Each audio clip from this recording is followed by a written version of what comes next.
পুনৰ গুৱাহাটী মহানগৰীত দিন ডকাইতি উমানন্দ ঘাটত বহিৰাজ্যৰ পৰ্যটকক লুটপাট ডকাইতৰ স্কৰ্পিঅ বাহনৰ গ্লাছ ভাঙি লুটি দিলে 50,000 টকা সহ মোবাইল ফোন উমানন্দ দৰ্শনৰ বাবে আহিছিল পৰ্যটকৰ দলটো ফাঁচী বজাৰ আৰক্ষী চকীত ইতিমধ্যে এজাহাৰ দাখিল কৰিছে ভুক্তভোগীয়ে আমি আপোনালোকক জনাই গৈছো দিনক দিনে এতিয়া গুৱাহাটী মহানগৰখনত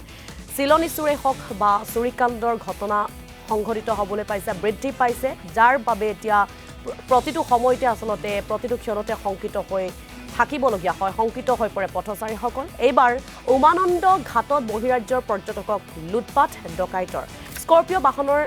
এখন স্কৰ্পিঅ বাহন আৰু বাহনখনৰ গ্লাছ ভাঙি লুটি লৈ যায় 50,000 টকা সহ মোবাইল ফোন উমানন্দ দৰ্শনৰ বাবে আহিছিল পৰ্যটকৰ দলটো ফাঁচী বজাৰ আৰক্ষী চকীত ইতিমধ্যে ভুক্তভোগীয়ে এজাহাৰ দাখিল কৰিছে বুলি জানিব পৰা গৈছে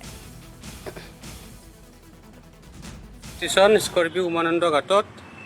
ইয়াৰ পৰা নগদ 50,000 টকা লৈ চুৰি কৰি লৈ যায় ঘাটত